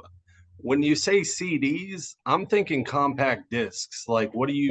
That's right. That's exactly right. By rare compact discs. That's what I'm thinking. I was like, I have some of those at home. Like, I'll put them on eBay right now. So it's a certificate of deposit at a bank. It's basically loaning the bank your money. Got it. The beauty of it is the lowest risk out there you could take, Lyndon. It's something that the government's backed, they insure, and so your money's there. It's not like investing in the stock market where it's a lot riskier of losing money. It's like CDs, like, okay, you're signing the paperwork, it says 4.5%, that's what you're going to receive, and the government's backing it. The next low risk investment out there is called treasury bills. T-bills for short. T-bills themselves, a little bit more getting into them, but the rate of return on those can be a little bit better as well. But if you're a low risk guy, and I always recommend everybody start low risk. Go with CDs and T-bills to begin with when it comes to investing and making some sort of style passive income. And then you can start working with it. I don't like to go pick stocks myself. I think it's not my wheelhouse by any means. So I like to make more investments happen with a company like Vanguard or Ameritrade. You might hear these things or seen the commercials out there. They're great companies when it comes to stock index. And I know that's like, what the hell is that? Let's just say that it's a collection of a lot of companies out there that, are on the open exchange, and you can own a part of it. That's all stocks are. You're an actual shareholder of the company. So if you can pick somebody like Vanguard, you can go with S&P 500. That's the 500 best companies performing in the nation right now. They'll invest into that, and it's something that you're playing for the long haul. So it's like you're going to put the money in. You're not going to. I wouldn't even look at it. If you're putting money in S&P 500, you're just like letting it ride, and you'll start to see the gains over time. It's something you're going to play the long game with, like years going. So. But there's so many investments. There are a lot. Sorry, just real quick for those for the CD. I don't know much about any of this stuff, but for the CD stuff, it's basically you can go to like your bank and be like, it's like a savings account. I think it's like 6 months to a year. There might be like they're different terms: 6, 12, 18 months. They're predetermined. I've seen 3 months. Yeah, and it means you can't take your money out, right? So you give the bank your money for 6 months. You can't really take it out. They give you. The longer you leave it with them, that you can't take it out. You can take it out with a penalty, or with a penalty. But typically, the penalty with the right bank, like with me with Chase Bank, one of the CDs right now, I made sure I checked the paperwork and read all the small print. And if I had an emergency need of the money that was there, guess what? I get my money back. The only thing I lose is the interest that was acquiring and building over it. So that was the penalty. Was like, okay, it was just like in a savings account that wasn't acquiring any kind of interest, but it's still my money back in my hands. So it's like, low risk, that's the way I look at it. They're a great low risk. Lyndon, one more thing for, and we'll jump in. Sarah's got a question next, but another type of investment that's really grown and I've been playing with a lot now that's similar to an index fund or a mutual fund is the AI powered kind of investment vehicles now. So there's a company called, the one that I use is called Wealthfront.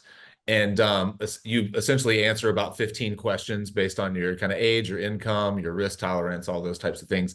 And it builds a portfolio for you based on your risk tolerance. So you'll put $5,000 in, it will allocate it automatically, 35% to US stocks, 15% to emerging markets, this much in cash, this much in municipal bonds, this much in treasuries. And each day through microtransactions, it doesn't buy and sell shares, it buys and sells fragments of shares. It rebalances your portfolio at the end of every day. If it ever makes sense to sell for a tax gain, it will do that in microtransactions at the end of every day. So each day I can look and see what they call a tax loss harvest. They say you tax loss harvest saved $1,300 so far this year. And that's just selling small losses to offset. It's the math is That's an app? It's they do have an app, but yeah, you go to their website to get set up. You can do it all on the app. Yeah, it's made for younger people.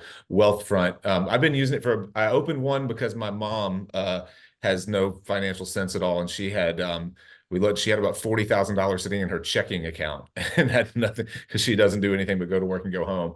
And so I was like, well, we have to find a way to do something with this, and we started playing with these AI things. And they have something like Wealthfront they'll manage, if you put something like $5,000 in, they manage it for free. But even their charges are nothing like if you went to an investment firm and they were managing for you, they would charge a percentage point or two. You almost don't notice because it's so automated, you don't notice the fees. They're like minuscule. Just one quick thing. I also second Wealthfront. It's basic. So if you look up the term robo advisor, that's basically what Wealthfront is. They call it a robo advisor, but that was one of the very first things that I found to be, to get me out of that hole that I was talking about earlier. It basically just, I have an IRA in Wealthfront, and that's another thing that everybody here should consider is an IRA, because like you literally cannot take the money out without a significant penalty. So it's just there, and it forces your hand unless you want to lose 10% of whatever you you take out of it. You lose 10% of whatever you take out. So that's like if you need $1,000, you lose 10% of your $1,000 that you remove. So it's sort of like there's a big pain point to removing things from an IRA. But Wealthfront again is also it's definitely an excellent like don't touch, no hands kind of way to save money. And they have other systems inside of Wealthfront, not just IRAs, but like you can make a savings account like a high yield kind of thing that we've been touching on a little bit here and there. But yeah, so go ahead. So you touched base, Dan, on something that's really important that I think that maybe we should have started with, and that's pre-tax dollar investments in IRA. So there's definitely a good advantage when it comes to all of us as independent contractors, that you're your own business and you should be investing into yourself first. And one of the best ways to do that, the best vehicles for that would be opening up an IRA or a 401k. It doesn't matter. You can do it as a self-employed person as well, and these are things that have the best tax advantages out there for you. So it's really putting that money in for the long haul. It's something that's a great retirement plan and also has the best tax advantages. 401k, you don't get taxed until you take it out, and when you're 60 something years old. The IRA itself, that's a tax-free, advantage. I don't know, Roth IRAs I think are pretty standard right now, and you can actually, I think you can match around $6,000 or $6,500 per year, and the government itself, they're not going to be taxing you on any of that money. So it is a way to put your money away. So if you don't use the Wealthfront app to do an IRA, sorry guys, to do an IRA or a 401k, then do you do that through a financial advisor, or how do you start? Yeah, any institution could. Your bank could probably help you with an IRA. They have a department that would handle it. Okay. It's really that easy. You go to the bank, Is it, that's a question for me, and I'm wondering why I haven't really Yeah. done it yet. I can just go to my bank, say, can I open up an IRA? And Mhm. then, unless like a normal job would normally put money into it, because of myself, I just put it in whenever I want to, like a regular savings account. And then at the first of the year, my bank says you put in fucking $500 into your IRA last year. Then I give that to the bookkeeper, and the bookkeeper says you don't have to Yeah. pay taxes on that $500. Yeah, that's Oh. So exactly what it. happened is your bank will be tied in with an investment company. Like my bank's tied in with Cetera Investments. They do all the IRAs. You know, And it's then they're investing with that shit, partners. gambling with it. I'm sorry. And so then they're You're gambling bu- with it. well, you're not getting. I mean, you're buying long term. The IRAs are typically pretty safe investments. So Yeah. typically, yeah. There are two different kinds of. Derek mentioned a Roth. There's a traditional and a Roth. Roth, basically, you pay tax on it now. So if it's $1,000, you're going to pay tax on $1,000 and put it in the IRA. But it accumulates wealth. It grows tax free. So when you take it out on the back end, you don't pay taxes. The traditional IRA is the exact opposite. So if you're if you're a W-2 employee, that if you're in a super high tax bracket or something for some reason now, you would go traditional to avoid the taxes today, but you would pay taxes when you withdraw them when you're 65 or 70 years old. If you're someone like me, I have real estate as a tax shelter, so I don't have a big tax bill on my tattooing anyways. So I use a Roth IRA. I'm happy to pay the taxes on it now, but I don't want to pay taxes on it whenever I take it out in 30 or 20 years or however long it is for me now. So I'm going to Sarah's the had bank her hand tomorrow. up for a long time. Yeah. Sarah's had her hand up for a long time. Or that actually kind of goes right to what we're talking about, kind of the passive income, because I think naturally as independent contractors, if we're not working, I mean, mostly for us tattooers, if we're not working with our hands, we're not making money physically. And so kind of us on the more bottom side, I know that both Christy and those guys all have people working for them. And so kind of what are things that we can do to kind of work up to that sort of a space of like, so that, because like for me, I'm now in a private studio, like what are ways as tattooers that we can be making money outside of tattooing that isn't necessarily investments or other things that like kind of, if that makes sense. It kind of already got touched on, so I kind of had to roll back question. So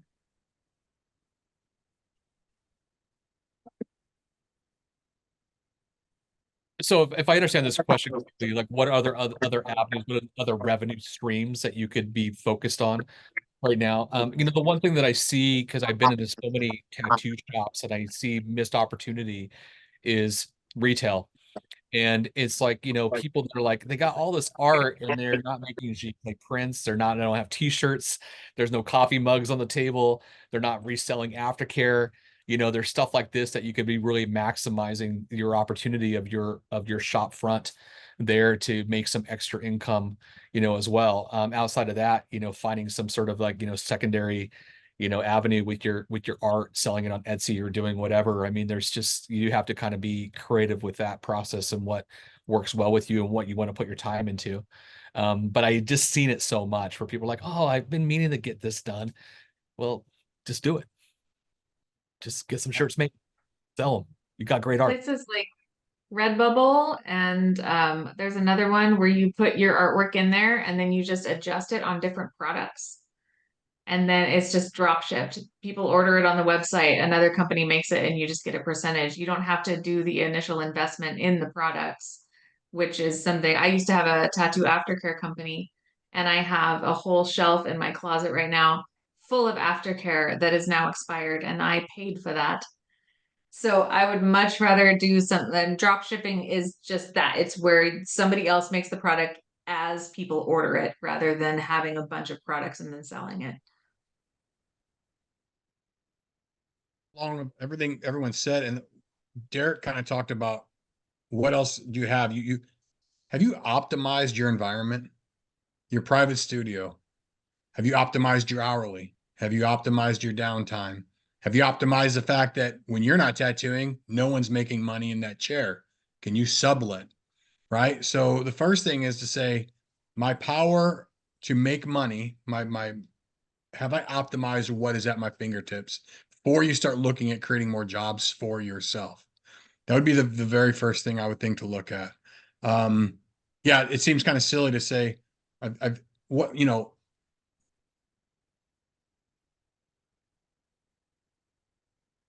risk is the cost of profit. You did something really special by creating a private studio. You took a risk. It can be a social risk, reputation, financial, time, whatever. You took the risk to do it. Have you maximized on your risk yet? That's what I would ask. And then from there, see how you can do parallel moves to keep optimizing on that space that you have and your skill sets that you have. And that, I might regret ending with this, but we've all heard the idea that time is money.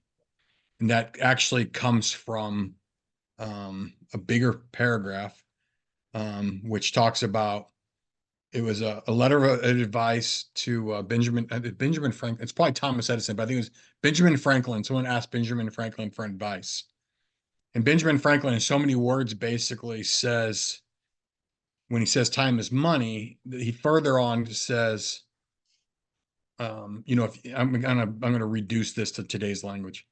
If you make $10 a day at labor and you decide to be idle for a day, or you are idle for a day, do you lose $10?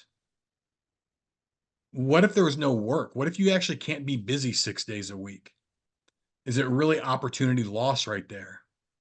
So you got to kind of get out of this mindset that time is money, that every minute of your day that you wake up, you should be a productive, profitable person. Know what is optimal with your time, and then again audit your time to see where you're missing out on opportunities to spend time to actually make more profit doing something else with that idle time. So I just want you to take that mindset. I absolutely freaking hate it when someone who says, I drew a picture and they didn't show up, time is money. Dude, you got 3 people on the books for the next 6 weeks. Like if you had missed opportunity because you had people banging on your door on a 1-year wait list, yes, that is time is money, missed opportunity. But if you ain't doing nothing, you didn't miss out on nothing, then you didn't actually miss out on any money. I just want you to start thinking about in those time when it comes to time is money. So optimizing your time. Yeah, that's kind of the mindset I would say when we talk about this. There's another book that I wanted to recommend. I had to look it up. It's called Getting Everything You Can Out of All You've Got by Jay Abraham. And it's a great book that talks about optimizing everything in your business and adding things to create more profit streams. Say it one more time. Getting everything you can out of what? Getting everything you can out of all you've got. All you've got. Jay Abraham. Jay Abraham's written something that I've read, but I can't think of what it is. That's what I was just thinking. There's another book that's really popular that he wrote, and I can't think what it is either. Yeah. Cool. I'm throwing these in the chat too. So if you haven't opened up your chat, there's a whole bunch of links and stuff. Thanks. Yeah, I'm on my phone, so I'll look at it. I like that answer, Matt, that you just gave. There is a when you're talking about optimization, and I've talked about it with people who've been on the Mindset Mondays for the last year or so. Our kind of entrepreneurial time system that we use in my group, and we break our days into 3 categories, and they're focus days, buffer days, and free days. And the reason that we use days in this way, and the reason that they're built around free days, meaning nothing work related, is interesting. The guy Dan Sullivan that came up with it had an interesting kind of analogy. He says he has a saying. He says, "Never hire a workaholic. They can't get anything done on time." It's like if every day is a work day, then every day is a great excuse to procrastinate on the things that are difficult to do, because you can always do it tomorrow. But on the other hand, if you think of the day before you're leaving for vacation for a week, and the things that have to get done, there's no doubt if you're going to Puerto Rico for the next 10 days, and today is your last day at home, all of the things on your to-do list will get done because you can't do them for 11 days. Whereas if tomorrow's a work day as well, you could do 3 of them and it doesn't really matter. And so that's kind of the importance of things like a focus day. If I know focus days are the things that for me make the most money per time. So a focus day for me would be a tattoo day, and so when I'm working on a focus activity, which is a high profit activity for me, I know which days I do that, and they're not the same days that I answer emails or do laundry or grocery shop or whatever else. Those are buffer activities. So buffer activities support healthy focus days. The reason the free day part of it is so important, and this comes back to kind of what Matt was saying about optimization. A question that Dan asked is, he's like, in the NFL, football games are on Sundays. He's like, do you think that Tom Brady is doing his hardest day of practice on Saturday? Is he like grinding, prepping as hard as he can for the big game on Sunday? Well, no, he's doing absolutely nothing on Saturday. He's using the free time as a precursor to success rather than using free time as a reward for exhausting himself. So the idea being like he performs well on Sunday because he relaxed all day on Saturday. And so using those, those little snippets kind of together, I think is a good way to think about that optimization of your time and like subletting your, first off, if you're the only booth in the shop, and you don't want to work 6 days a week, you'd like to work 3 days a week, those 3 days need to be really valuable to you. You have to provide a lot of value to your clients those days, which means you need all those other days to do all the other stuff so you can be completely dialed in for those 3 days. But then that provides the opportunity to maybe sublet, that space for, someone the other 4 days. Maybe you get another day's income, day rate or whatever out of those other 4 days in rents. And yeah, just creative ways to think about it. Any other questions? Okay, Jake, tattoo. Did you fish today? No, we did not. It was a terrible failure, but also a super success because we drove, got lost, had awesome chats, laughed a shit ton. I just dropped them off. Danny said it. Anyways, no, I didn't really have a question, but I did want to say some really, really, really valuable stuff. Thank you very, very much. Christy, thank you, sir. Thank you, Derek. Thank you, sir. And thank you, Matt. Appreciate your time, all of you guys. Thank you very much. Absolutely. It was good to see you this weekend. I wish we got to hang out more. You're the workaholic I was just talking about, I think. Yeah, my bad. I do optimize my shit. I will you do. say that. Thank you so much. Yeah. And I'm sorry I didn't get to chat too much, but it was nice to meet your wife. Yeah, absolutely. That tattoo was absolutely beautiful. Kurt got second in best of show. Should have gotten first. It was no, really...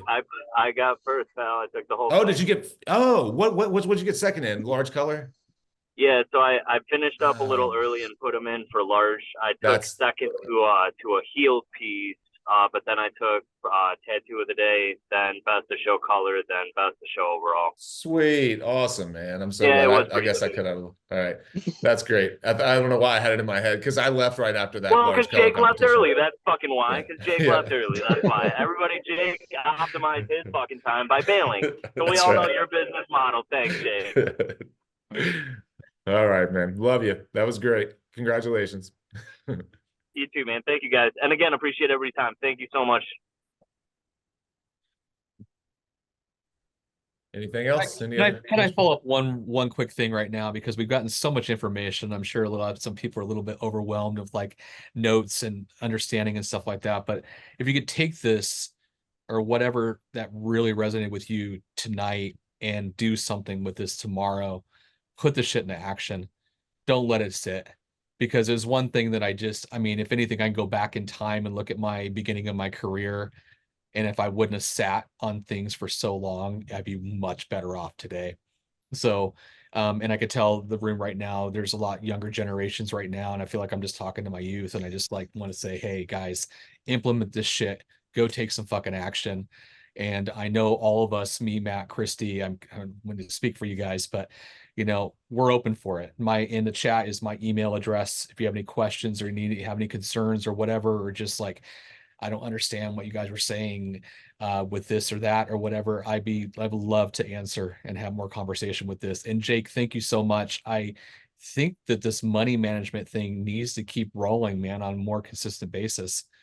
I agree. Yeah, I'm with you. I think, and definitely this being an overview, and we hit on a lot of subjects, so I'm sure that heads could be spinning. I think we could probably take the show notes from this and do like peel it out a little bit and do deeper dives in the different kind of, tranches or whatever. I do have one other thing. Derek kind of gave some closing thoughts. Christy and Matt, do you want to give any sort of closing thoughts or ideas before we depart? Christy, do you want to start first? Because you sort of started in the beginning anyway. Sure. No, I just want to echo what Derek said. I mean, I have gained so much knowledge from books that I have never implemented into my life. And I truly believe that if I had implemented everything that I started reading when I was 18, I would be a multimillionaire by now. And I'm not even close to that. So just do it, go hard with it. And it's going to be really hard and it's going to be really frustrating. Just set yourself up for that. Just if you set aside an hour to work on this stuff, just tell yourself things might get frustrating. That's okay. I'm going to take a deep breath. I'm going to be really, really kind to myself. I can do this because you're all amazing and incredibly capable. If you weren't that, you wouldn't be tattoo artists. So do it. And I believe in you. Matt, I'll echo okay. that. I Yeah, definitely echo that. I would say that don't compare yourself to anybody. Don't look at timelines of how much money you're supposed to have at the age of 40, 35, 30, 25. It took everything to get you to this moment or whatever moment you're in. This is whatever, when you start, that's your awakening moment. You're exactly where you're supposed to be. Like my dad tried to pound this into me when I was younger. I invested for 3 years and didn't see the point from 18 to 21. Nothing he said made sense until it made sense. So when you have enough pain is a motivator, you'll do these things. And again, I just want to echo what Derek said. Just do it and keep it in a humanitarian, simple level. Don't start putting away more than is uncomfortable for you right now. Just start there. Just start. That's all you got to do. Yeah, great. Good advice, everybody. That's awesome. Well, one thing you mentioned earlier, Matt, that I forgot to like accentuate was how addictive it does become. Even if you're selling, if you're saving 5%, you'll hit $500 faster than you think, and then you'll be like, well, then it's $1,000, and then it's 10,000, and then you start, or whatever the number is, or whatever, you start to see it, and it becomes like a game in your head. You're like, it's a challenge, and you can't wait to see it get there. And it's not that you're like, you're not doing anything. It's automated. You're just watching it grow, and then it compounds on itself. And the next thing you know, you're looking at a chunk of wealth that came from absolutely nothing. And if you're in your 20s, it's almost impossible to screw it up with this type of model. I mean, it's, if you start at my age, it's a race to the finish. But if you start at 25, 30, 33, whatever, my grandfather told me something when I bought my first rental house and I put a 30-year mortgage on it. He was disappointed that I didn't do 20. And he was like, Jake, you'll be amazed at how fast 20 years goes by. And I was like 26 years old. And I was like, 20 years, 30 years, what the hell does it matter? It's like, it's all the same to me. I'm just trying to get more cash flow out of it. And that advice was given to me about 22 years ago now. And I'm like, wow, 20 years zipped by. That's incredible. So it is truly amazing how fast time goes by. And if you're 28, 30 years old, you'll be 50 in a blink, and just a few dollars here and a few dollars, it's hard to screw up when you start early. So cool, everybody. Thank you guys again. Thank everybody for coming. We'll get the replay up if you missed any part of this. Thank you, Dan, for putting it all together. Sure thing. Yeah. Thank you guys. Thank you, all three of you, for really, jumping in and being, super willing to, make this as valuable as it could be to not just the people here, but to anybody who might see it in the future. So thank you. I really appreciate it. Yeah, thank you. Thank you so much. Hey, thanks again for watching. I hope you got some value out of that. Again, if you'd like to join us in the Inside Fireside Tattoo Club, we would love to have you. It's very, very inexpensive. Everyone gets a lot of value out of it, I believe. We do a lot of things together. You can check out more about it on the card or the link on this screen, and I'll also leave a link in the video description below. Thank you to all of our panelists and to everyone who had questions to ask, and we'll see you next time. Thanks.